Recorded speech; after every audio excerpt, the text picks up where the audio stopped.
hitungannya kan selama PPKM terus ditutup Pak. Saya tutup nggih. 31 Agustus. Nggih, sampai tanggal 31 Agustus. Sang kantor. Cuman Hmm. resiki ngoten niku. Oh, kan ngresiki, kan Jagi. jagi.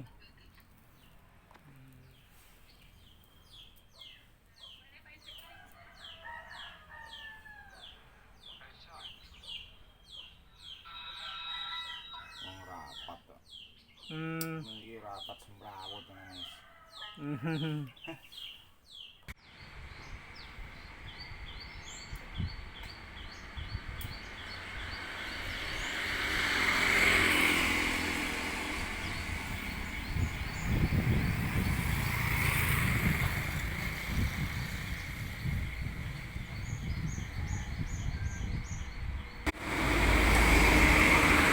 Anter-anternya guys, maaf ada kendaraan. Anter-anternya kalau dari Pati, pertigaan Jayakusumo, lampu merah Jayakusumo ke arah barat. Terus sampai depan SD Mukti Harjo 1. Ini gerbang SD-nya. Ini SD Mukti Harjo 1 guys. Ini pintu gerbang Mojopahit, pintu gerbang Taman Keputaran Mojopahit. Terus belok kanan menuju ke arah sana. Yuk ikuti keseruannya.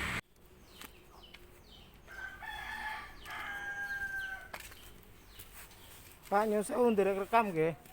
Tanto. Ini Gapura Mojopahit.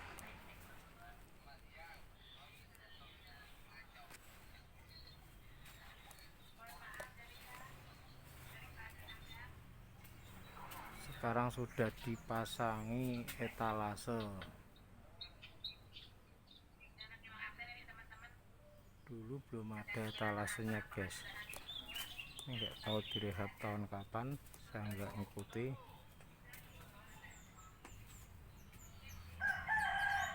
Nggak kelihatan guys, backlight.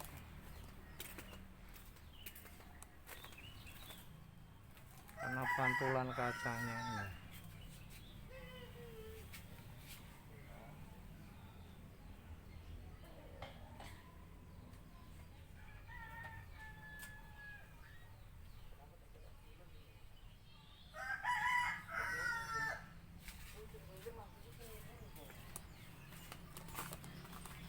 Ini berada di tengah-tengah pemukiman.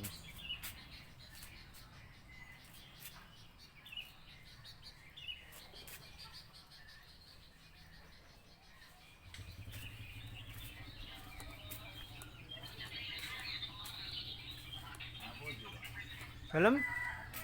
Kokeng sulang mas. Iya ya Budi. Oh nyajaki mriki nyuwun sewu nggih. Kok beto helm ngono lho. Berarti yang mriki? Berarti yang Budi nyuwun sewu.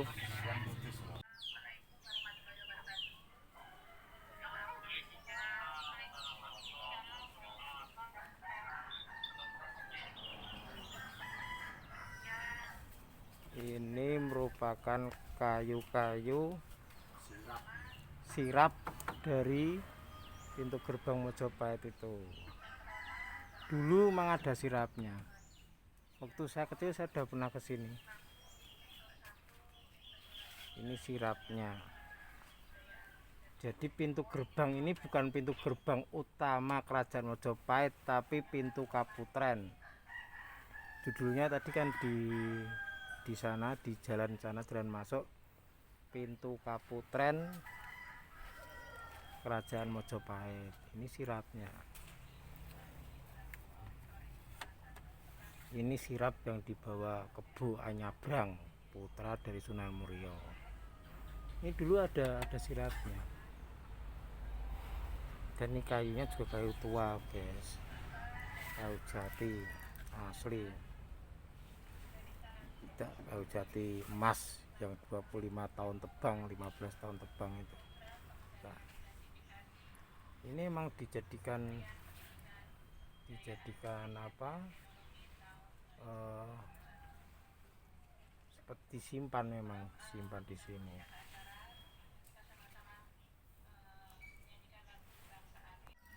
Matur suwun. Ini saya dibukakan oleh Mas ini yang rawat, yang menjaga sini. Ini guys, ini merupakan salah satu aset Kerajaan Mojopahit yang tertinggal di Kota Pati, karena reruntuhan dari Mojopahit, Kerajaan Mojopahit itu sendiri juga sekarang hampir semuanya sudah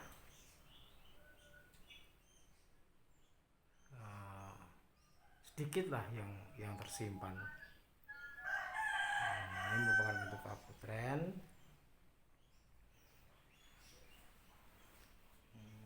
Ini bisa diartikan guys, cerita-cerita seperti ini bisa diartikan oleh sejarah. Nanti saya buat literatur, saya baca literaturnya dulu. Ini juga merupakan ukiran menandakan tahun atau pembuatan dari pintu kaputren ini. Jadi bukan sekedar pahatan atau ukiran, tapi juga merupakan penanda tahun pembuatan pintu ini. Ini tidak ada cerita mistis atau saya mau bahas cerita mistisnya guys, tapi ini memang saya mau memvlog, membahas masalah, membahas tentang sejarah pintu kaputren ini. Ini memang ada hubungannya dengan Sunan Muria, Sunan Ngerang, dan Kerajaan Mojopahit. Jadi Sunan Muria itu hidup di era sebelum keruntuhan Kerajaan Mojopahit.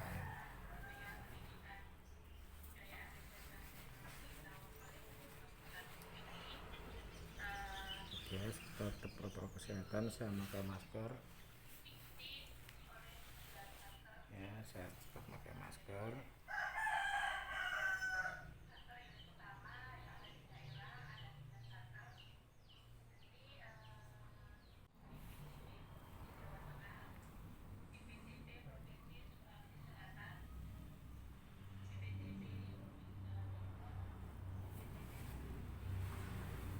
Kita coba membaca sejarah dari pintu gerbang Mojopahit ini biar literasi kita. Ini depannya itu ada ulasan atau pembahasan masalah pintu gerbang Mojopahit ini guys. Ada buah ringin jatuh itu yang ungu itu guys.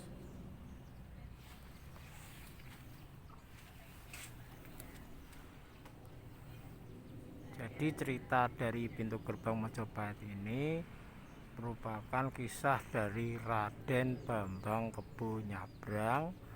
Itu merupakan anak dari Sunan Muria, yang sebelumnya Sunan Muria itu sudah punya istri. Nah, ini tidak diakui karena sejak kecil diasuh oleh kakeknya sebagai syarat agar diakui sebagai anak Sunan Muria. Jadi Raden Kebo Nyabrang ini seperti mencari jati diri atau biar diakui sebagai anak Sunan Muria, maka Sunan Muria menyuruh Kebo Nyabrang membawa pintu gerbang Mojopahit dari Mojokerto menuju Gunung Muria di salah satu malam di lain tempat. Ini ceritanya berbeda. Jadi di Padepokan Sunan Ngerang dekat dengan Juwana. sebelah timurnya Juwana. Salah satu muridnya bernama Raden Ronggo, ini murid dari Sunan Merang, ingin menyunting putri Sunan Merang bernama Roro Pujiwat. Ini makamnya di sebelah barat Juwana. Nah, terus Dewi Roro Pujiwat ini mau diperistri dengan syarat Raden Ronggo memboyong pintu gerbang Mojopahit, yang akhirnya Raden Ronggo pun berangkat ke Mojokerto, ke Mojopahit, dan setelah sampai di Mojopahit tidak ketemu dengan pintu gerbang ini. Terus karena sudah dibawa oleh Raden Kebo Anyabrang ke Gunung Muria, Raden Ronggo mengejar Kebo Anyabrang untuk meminta pintu itu, tapi tidak diberikan. Lalu timbul perkelahian atau perangan di antara Raden Ronggo dan Raden Kebo Anyabrang. Setelah itu, karena mungkin Sunan Muria juga punya saktian yang melihat dua orang ini bertarung atau berkelahi, lalu turun ke tempat dua orang ini berkelahi.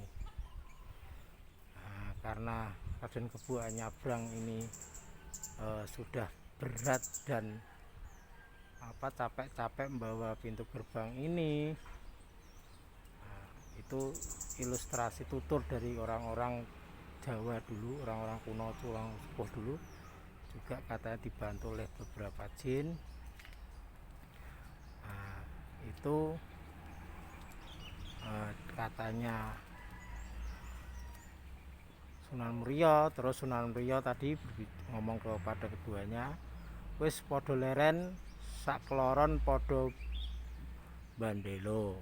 Nah, itu terus dijawab sama Raden Kebo Anyabrang, kula pun beto lawang pintu Mojopahit niki ngantos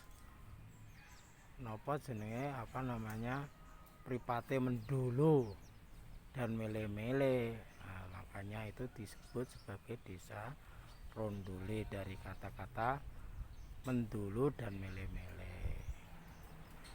Nantilah kedua orang tersebut hingga sekarang tempatnya disebut Dule. Sakloron Sunan Muria pun mengakui Raden Kebo Anyabrang jadi anak abdillah dan menyuruh menjadi penjaga pintu gerbang Mojopahit.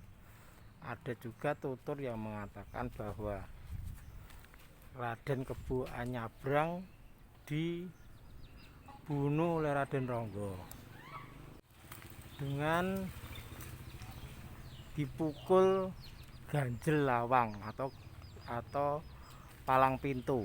Nah, terus waktu tempat meninggalnya itu disebut sebagai Jelwang.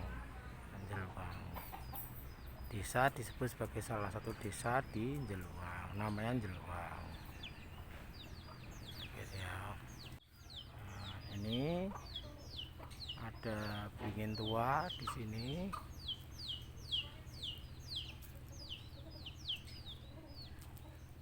Ini kenapa orang Jawa dulu kalau ada tempat-tempat seperti situs-situs bersejarah ini ditanami beringin tua, karena dengan adanya beringin tua ini untuk menjaga aura dari tempat-tempat sejarah seperti ini, guys.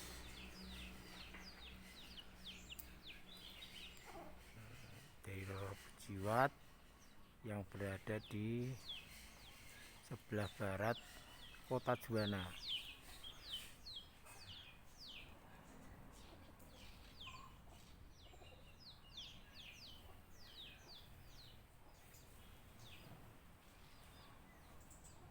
Ya, untuk sementara guys, untuk sementara gitu aja dulu untuk durasi, guys. Kita sudahi dulu vlog kali ini. Kesehatan dan doakan saya selalu sehat dan sukses, dan saya doakan Anda juga biar selalu sehat dan sukses. Wassalamualaikum warahmatullahi wabarakatuh.